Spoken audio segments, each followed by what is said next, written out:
हरछठ पारंपरिक हिंदू कैलेंडर में एक महत्वपूर्ण त्योहार है। ये भगवान बलराम को समर्पित है, जो श्री कृष्ण के बड़े भाई हैं। भगवान बलराम, माता देवकी और वासुदेव जी की 7वीं संतान है। हरषष्ठी का त्योहार भगवान बलराम के जन्मोत्सव के रूप में मनाया जाता है। बलराम जयंती रक्षाबंधन और श्रावण पूर्णिमा के 6 दिनों के बाद मनाई जाती है। इसे अन्य राज्यों में अलग अलग नामों से जाना जाता है। जैसे राजस्थान में इसे चंद्र शास्त्री के नाम से मनाया जाता है, जबकि गुजरात में इसे रंधन छठ और ब्रज क्षेत्र में बलदेव छठ के नाम से मनाया जाता है। भगवान बलराम को अधीश के अवतार के रूप में पूजा जाता है, जिस पर भगवान विष्णु विश्राम करते हैं। आमतौर पर हलछठ को भारत के शहरी क्षेत्रों की तुलना में कृषक समुदायों या ग्रामीण क्षेत्रों में अधिक मनाया जाता है। पौराणिक कथाओं के अनुसार भगवान श्री कृष्ण के बड़े भाई बलराम थे और उनका मुख्य शस्त्र हल और मूसल बताया जाता है, इसलिए उनका एक नाम हलधर भी है। इसी कारण से इस पर्व को हलषष्ठी के नाम से पूजा जाता है। इस पर्व पर कृषि में उपयोग किए जाने वाले उपकरणों की पूजा का विधान है। इस दिन महिलाएं अपनी संतानों की दीर्घायु और अच्छे स्वास्थ्य के लिए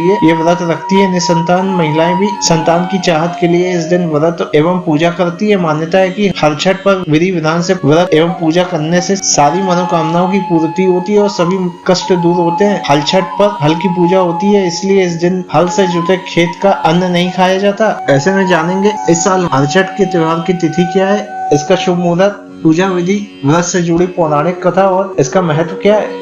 बलराम जयंती या हरछठ की तिथि 24 अगस्त 2024 को भाद्रपद मास के कृष्ण पक्ष की छठ तिथि पर मनाई जाएगी। छठ तिथि 24 अगस्त शनिवार को सुबह 7:51 से आरंभ होगी। वहीं छठ तिथि का समापन 25 अगस्त रविवार को सुबह 5:30 पर होगा। उदया तिथि के आधार पर यह त्योहार 25 अगस्त को मनाया जाएगा। भाद्रपद मास के कृष्ण पक्ष के दिन पड़ने वाले इस दिन को बलराम जयंती, हलछठ, हरछठ, रांधन छठ, चंदन छठ, त्रिनक्षी छठ, तिन्नी छठ, ललही छठ, कमर छठ या खमार छठ जैसे विभिन्न नामों से भी जाना जाता है। साथ ही इस दिन कृषक उपकरणों में हल की विशेष पूजा की जाती है। बलराम जयंती या हरछठ के शुभ मुहूर्त के अनुसार इस दिन ब्रह्म मुहूर्त 24 अगस्त को प्रातः 4:06 से 25 अगस्त प्रातः 4:51 तक रहेगा। संध्या मुहूर्त प्रातः 4:28 से सुबह 5:35 तक मान्य रहेगा। अभिजीत मुहूर्त प्रातः 11:34 से 12:26 तक रहेगा। इस दिन अमृतकाल मुहूर्त सुबह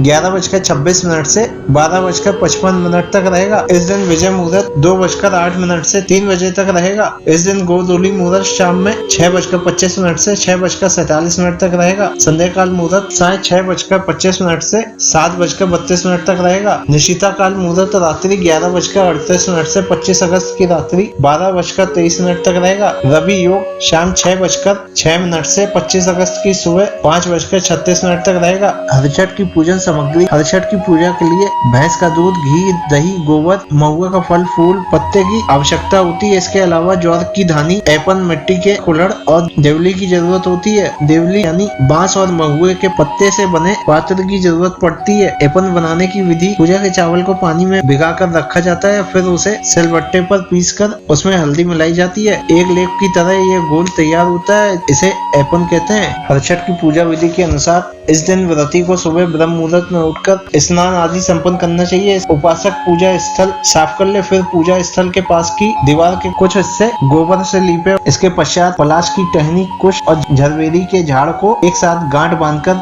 हरछठ बना ले। वहाँ एक चौकी रखे जिस पर मिट्टी से बनी गौरी, गणेश, शिव और कार्तिकेय जी की प्रतिमा को स्थापित करें। साथ ही मिट्टी के एक कलश में पानी भरकर उसके ऊपर एक हलषष्ठी देवी का चित्र बनाए। चित्र बनाने के पश्चात मिट्टी के बर्तन में 6 प्रकार के अनाज और मेवा रख ले। हरछठ पर जनेऊ का सूत्र बांधते हुए पूजन शुरू करें।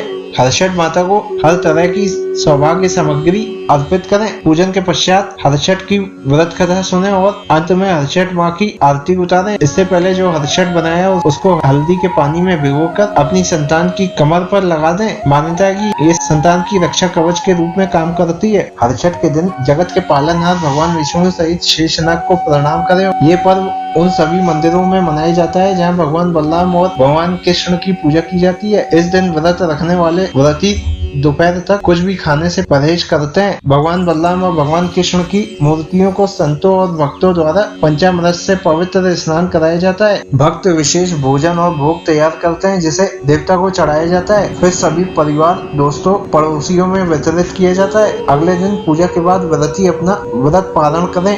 बलराम जयंती या हर्षठ के महत्व के अनुसार इसी दिन धरती पर शेष नाग ने भगवान बलराम के रूप में अवतार लिया था। इस दिन जो महिलाएं सच्चे मन से व्रत और पूजा आदि करती हैं, तो इस व्रत के प्रभाव से उनकी संतान को लंबी आयु का आशीर्वाद प्राप्त होता है। साथ ही यदि निसंतान दंपति भी इस दिन व्रत करती है तो उन्हें संतान सुख की प्राप्ति अवश्य होती है। अगर किसी की संतान कोई रोग से पीड़ित है तो उन्हें भी बलराम जयंती का व्रत रखने की सलाह दी जाती है। यही नहीं, हर्षठ का व्रत संतान की दीर्घायु और उनकी संपन्नता के लिए किया जाता है। ऐसा माना जाता है कि इस व्रत को करने से पुत्र पर आने वाले सभी संकट दूर हो जाते हैं। इस व्रत में महिलाओं को विधि पूर्वक पूजा संपन्न करनी चाहिए और अंत में पुत्र की लंबी आयु और परिवार की सुख समृद्धि की कामना करनी चाहिए। प्राचीन समय से चली आ रही एक मान्यता ऐसी भी है, जब भी किसी बच्चे का जन्म होता है तब पहले दिन से लेकर 6 महीने तक छठ माता ही सूक्ष्म रूप से बच्चे की देखभाल करती है। इसलिए बच्चे के जन्म के 6वें दिन छठी माता की पूजा की जाती है। हिंदू धर्म ग्रंथों के अनुसार भगवान बलराम ने अपनी अपार शारीरिक शक्ति से विशाल राक्षस धेनुका को हराया था।